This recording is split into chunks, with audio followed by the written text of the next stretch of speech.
हर हर महादेव। ओम तत्वम channel में आप सभी का स्वागत है।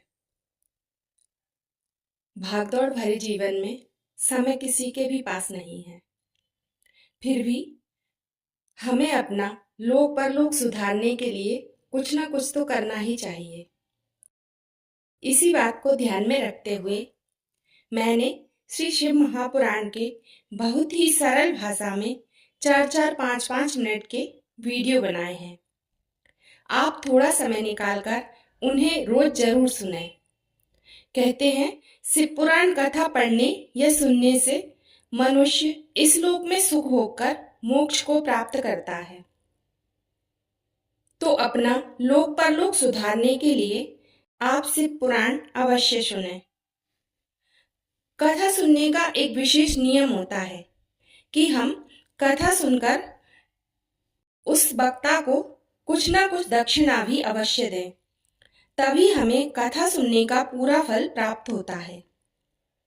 तो आप दक्षिणा के रूप में मेरे चैनल को सब्सक्राइब कर सकते हैं, लाइक करें और कमेंट में हर हर महादेव अवश्य लिख दें। आपकी दक्षिणा हो जाएगी और मेरा भी कुछ भला हो जाएगा। तो आइए शुरू करते हैं श्री शिव महापुराण कथा। श्री शिव महापुराण कथा में विंध्येश्वर संहिता का दूसरा अध्याय। शिव पुराण की महिमा और संहिताओं के भेद। सूत जी बोले, हे मुनीश्वरों, यह आपने त्रिलोक हितकारी सर्वोत्तम प्रश्न किया है। यह कली के पापों का नाश करने वाला परमार्थदायक शिव पुराण ग्रंथों से उत्तम और वेदांत सागर का भी सर्वस्व है, जिसके पढ़ने सुनने से मनुष्य को सर्वोत्तम शिव गति प्राप्त होती है। वेद व्यास के कहे इस पुराण का बहुत महत्व है। इसके कीर्तन और श्रवण से जो फल प्राप्त होता है उस सबको मैं नहीं कह सकता, परंतु उसका कुछ महात्म्य मैं आप लोगों से कहता हूँ। ध्यान देकर सुनिए।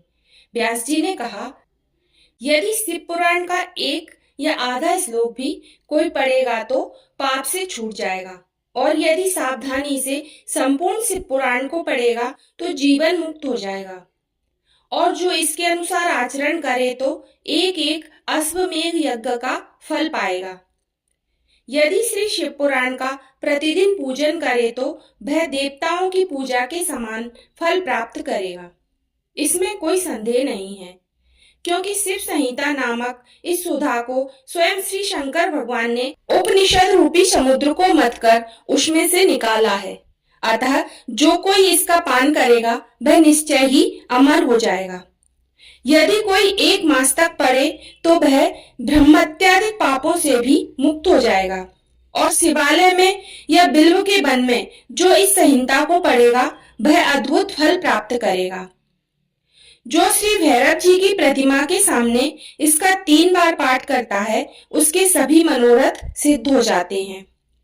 जो कोई चतुर्थी के दिन निराहार रहकर बिल्व के वृक्ष की जड़ में बैठकर इसका पाठ करे तो शिव पूजन के तुल्य फल मिलता है।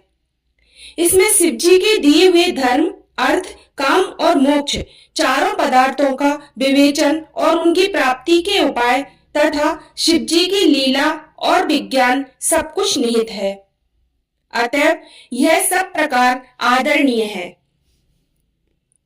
वेद और ब्रह्मा जी की रचना की, जिसमें 1 विंध्येश्वर संहिता, 2 रुद्र संहिता, 3 विनायक संहिता, 4 उमा संहिता, 5 मात्र संहिता, 6 एकादश रुद्र संहिता, 7 कैलाश संहिता, 8 शतरुद्र संहिता, 9 कोटि रुद्र संहिता, 10 सहस्त्र कोटि रुद्र संहिता, 11 वायवीय संहिता और 12 धर्म संहिता।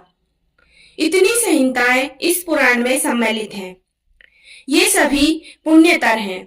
इनमें 1 विंध्येश्वर, 2 रुद्र, 3 विनायक, ये तीनों संहिताएं 10-10 हजार, उमा और मात्र ये तीनों 8-8 हजार, और एकादश रुद्र संहिता 13,000, कैलाश संहिता 6,000, शतरुद्र 3,000, कोटि रुद्र 9,000, सहस्त्र कोटि रुद्र 11,000, वायवीय संहिता 10,000 और धर्म संहिता 12,000।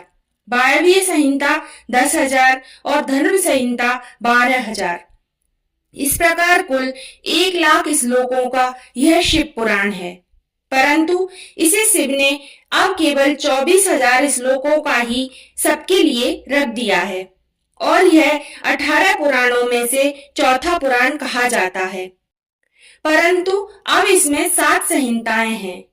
अन्यथा सृष्टि के आरंभ में शिव जी ने इसे 100 श्लोकों में कहा था। अब यह 24,000 श्लोकों वाला शिव पुराण केवल इन 7 संहिताओं में ही शेष रह गया है। विंध्येश्वर संहिता, रुद्र संहिता, शतरुद्र, श्री कोटि रुद्र, श्री उमा, कैलाश और वायवीय संहिता। जो इस सप्त संहिता युक्त श्री शिव महापुराण को आदर सहित पूरा पढ़ेगा या सुनेगा वह जीवन मुक्त हो जाएगा। इसी के साथ विंध्येश्वर संहिता का दूसरा अध्याय संपूर्ण होता है। बोलिए श्री शंकर भगवान की जय।